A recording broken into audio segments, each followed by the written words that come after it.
Shalom Bapak Ibu Saudaraku yang terkasih dan diberkati oleh Tuhan kita Yesus Kristus. Pada minggu hari ini, tanggal 6 Maret 2022, kita akan merenungkan firman Tuhan yang terambil di dalam Mazmur pasal 31 ayat yang ke-20 sampai 25. Firman Tuhan berkata demikian: Alangkah limpahnya kebaikanmu yang telah kau simpan bagi orang yang takut akan Engkau, yang telah kau lakukan bagi orang yang berlindung padamu di hadapan manusia. Engkau menyembunyikan mereka dalam naungan wajahmu terhadap persekongkolan orang-orang. Engkau melindungi mereka dalam pondok terhadap perbantahan lidah. Terpujilah Tuhan sebab kasih setianya ditunjukkannya kepadaku dengan ajaib pada waktu kesesakan. Aku menyangka dalam kebingunganku, aku telah terbuang dari hadapan matamu, tetapi sesungguhnya Engkau mendengarkan suara permohonanku ketika aku berteriak kepadamu minta tolong. Kasihanilah Tuhan, hai semua orang yang dikasihinya. Tuhan menjaga orang-orang yang setiawan, tetapi orang-orang yang berbuat congkak diganjarnya dengan tidak tanggung-tanggung. Ayat yang ke-25. Kuatkanlah dan teguhkanlah hatimu, hai semua orang yang berharap kepada Tuhan. Amin. Untuk kebenaran firman Tuhan, Yesus berkata, berbahagialah setiap kita yang mendengar firman Tuhan, terlebih melakukannya dalam kehidupan hari lepas hari.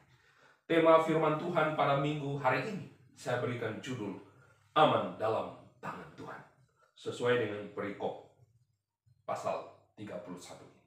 Bapak Ibu Saudaraku yang diberkati dan dikasihi oleh Tuhan Yesus Kristus, jauh sebelum kita ada, ternyata yang namanya sakit penyakit, yang namanya kebencian terhadap seseorang, ataupun orang-orang yang menginginkan temannya untuk jatuh di dalam segala hal, atau ingin teman-temannya mengalami sesuatu yang membuat terpuruk, serta orang-orang yang meninggalkan temannya ketika dalam pergumulan. Itu ternyata sudah terjadi di zaman-zaman dulu. Bapak Ibu Saudaraku yang diberkati oleh Tuhan kita Yesus Kristus, bagian firman Tuhan yang kita baca dalam Mazmur ini secara keseluruhan, ini merupakan doa Daud secara pribadi kepada Tuhan untuk mengungkapkan kesusahannya, mengungkapkan ratapannya. Karena apa? Karena dia berhadapan dengan musuh-musuhnya yang menginginkan Daud supaya jatuh, yang menginginkan Daud supaya terpuruk, yang menginginkan Daud supaya hancur dalam rumah tangganya, dalam karirnya, dalam pelayanan. Bahkan Daud berdoa kepada Tuhan lewat Mazmur ini karena dia sedang menghadapi yang namanya penyakit. Kita bisa lihat di dalam ayat yang ke-5 dan ke-9. Di situ Daud mengungkapkan ratapannya, pergumulannya karena musuh-musuhnya. Saya akan bacakan yang ke-5 dan 4 ya. Ayat 5 dan 9. Engkau akan mengeluarkan aku dari jaring yang dipasang orang terhadap aku, sebab Engkaulah tempat perlindunganku. Ayat yang ke-9. Dan tidak menyerahkan aku ke tangan musuh, tetapi menegakkan kakiku di tempat yang lapang. Kemudian Daud juga mengungkapkan sakit penyakit yang dia derita. Ayat 10 sampai 11. Kasihanilah aku ya Tuhan, sebab aku merasa sesak, karena sakit hati mengidap lamat aku, meranalah jiwaku dan tubuhku. Sebab hidupku habis dalam duka dan tahun-tahun umurku dalam keluh kesah. Kekuatanku merosot karena sengsaraku, dan tulang-tulangku menjadi lemah. Dan yang ketiga, apa yang Daud keluhkan, apa yang Daud ratapi, ayat 12 sampai 14, karena teman-temannya meninggalkan dia. Saya akan bacakan. Di hadapan semua lawanku aku tercela, menakutkan bagi tetangga-tetanggaku, dan menjadi kekejutan bagi kenalan-kenalan. Mereka yang melihat aku di jalan lari daripadaku. Aku telah hilang dari ingatan seperti orang mati, telah menjadi seperti barang yang pecah. Sebab aku mendengar banyak orang berbisik-bisik, ada kegentaran dari segala pihak.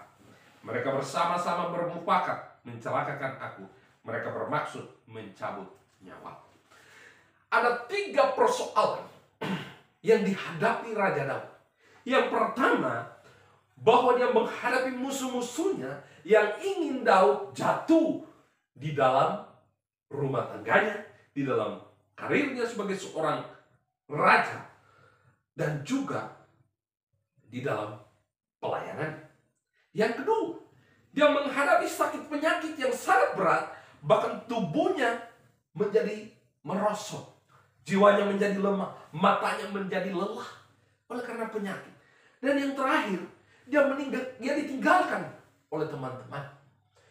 Bahkan bersembunyi katanya di situ ketika melihat Raja Daud. Nah, Bapak Ibu Saudaraku yang terkasih dan diberkati oleh Tuhan kita Yesus Kristus. Kenyataan-kenyataan yang demikian seringkali kita hadapi saat ini. Bagaimana orang-orang di sekeliling kita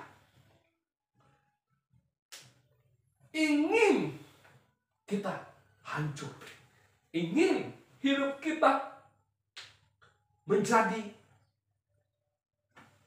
tidak berarti, ingin pekerjaan kita hancur, ingin rumah tangga kita hancur, bahkan pelayanan kita hancur. Mereka berusaha dengan segala cara dan apapun untuk menghancurkan setiap apa yang kita telah kerjakan, baik pelayanan kita, pekerjaan kita, maupun dalam kehidupan rumah tangga. Bukan itu saja. Di dalam diri kita mungkin kita menghadapi penyakit. Ataupun di tengah-tengah situasi pergumulan hidup kita yang begitu berat, teman-teman kita mulai meninggalkan kita. Bapak Ibu Saudaraku yang diberkati dan dikasihi oleh Tuhan kita Yesus Kristus. Pergumulan ini yang dihadapi oleh Raja Daud. Dan saya yakin kita semua yang ada di tempat menghadapi pergumulan yang sama. Bapak Ibu Saudaraku yang diberkati dan dikasihi oleh Tuhan ini. Doa ini mengungkapkan jeritan hati orang percaya dalam menghadapi kesengsaraan karena penyakit, menghadapi orang yang ingin menjatuhkan kita, ingin menghancurkan pelayanan kita, menghancurkan pekerjaan kita, menghancurkan usaha kita, menghancurkan rumah tangga kita. Dan doa ini merupakan ungkapan dan jeritan hati orang percaya ketika ditinggalkan oleh rekan-rekannya di dalam kesusahan. Bapak Ibu Saudaraku yang diberkati dan dikasihi oleh Tuhan Yesus Kristus.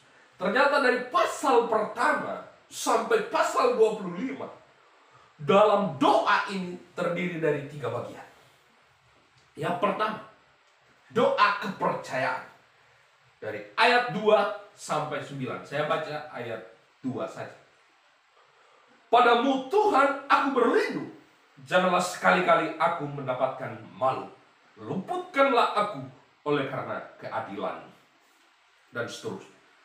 Doa kepercayaan maksudnya Daud menyadari bahwa Tuhan adalah pelindungnya dalam menghadapi pergumulan tadi. Pergumulan terhadap musuh, pergumulan terhadap lawan, pergumulan terhadap penyakit, dan pergumulan terhadap rekan-rekan yang meninggalkan. Daud sadar bahwa Tuhan adalah pelindung dan penolong dalam kesesakan. Hanya Tuhan yang sanggup melepaskan dia. Bagian yang kedua, doa ini terdiri sebagai doa ratapan dan permohonan. Di ayat 10 sampai 19. Saya akan bacakan ayat 10 saja.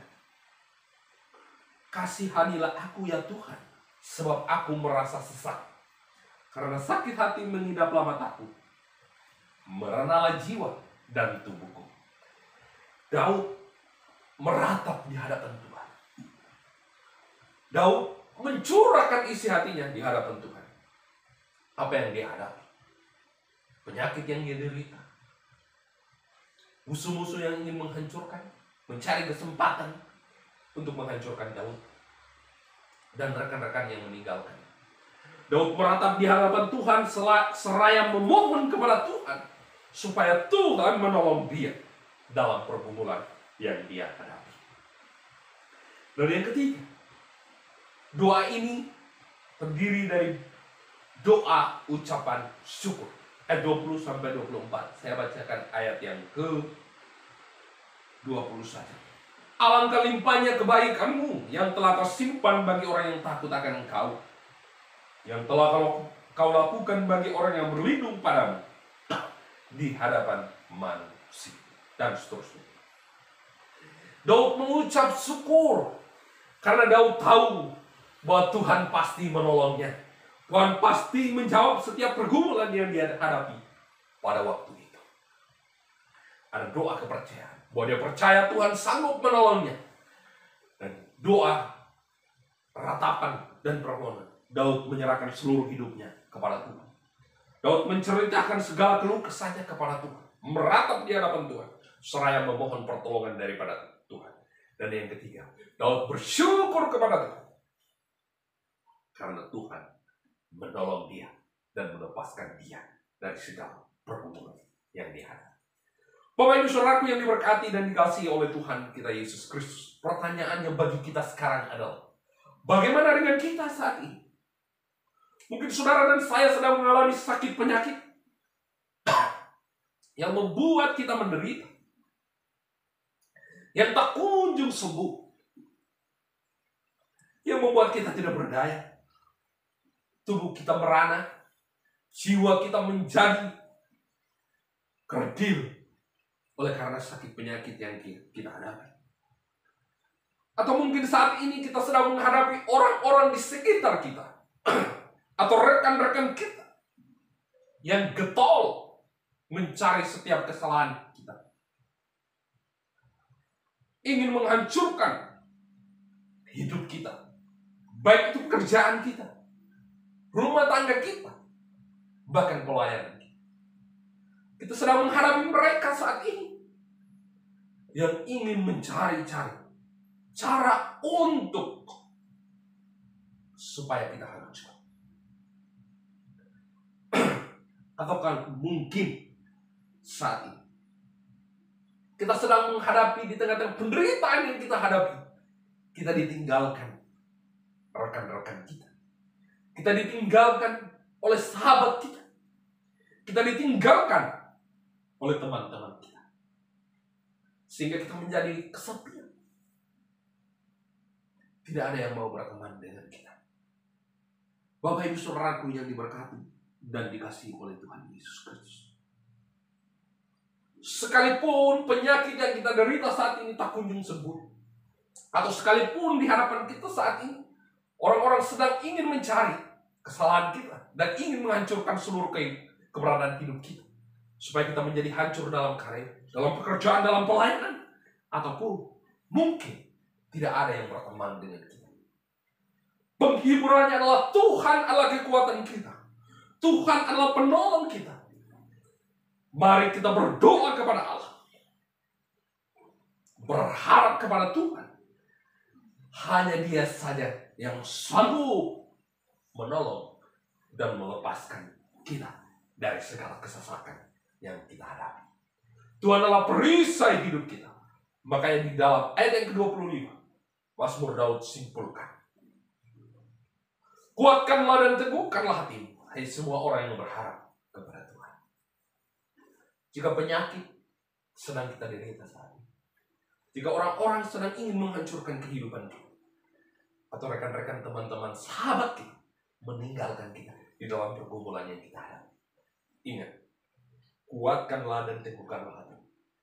Berharaplah kepada Tuhan, memohon kepada Tuhan, mencurahkan seluruh ratapan kita kepada Tuhan, dan percayalah akan ada ucapan syukur yang luar biasa yang keluar dari mulut kita, bukan karena kita, tetapi karena Allah yang telah memberikan kita kekuatan, memampukan kita melewati setiap badai hidup, memampukan kita untuk keluar dari setiap pergumulan hidup kita dan menjadi seorang pemenang sebagaimana yang dialami oleh Raja Daud. Oleh karena itu jangan takut, percayakan hidupmu kepada Tuhan. Andalkanlah Tuhan dalam segala keberadaan hidup kita. Karena kita percaya Tuhanlah perisai. Kita berada dalam tangan Tuhan, pasti kita aman. Tidak sesuatu pun terjadi tanpa izin Tuhan. Karena Dialah pemilik hidup kita. Percayalah kepada Dia. Andalkanlah Dia. Pasti Tuhan akan menolong kita. Biarlah firman Tuhan pada minggu hari boleh memberkati kita sekali. Tuhan Yesus memberkati kita. Amin.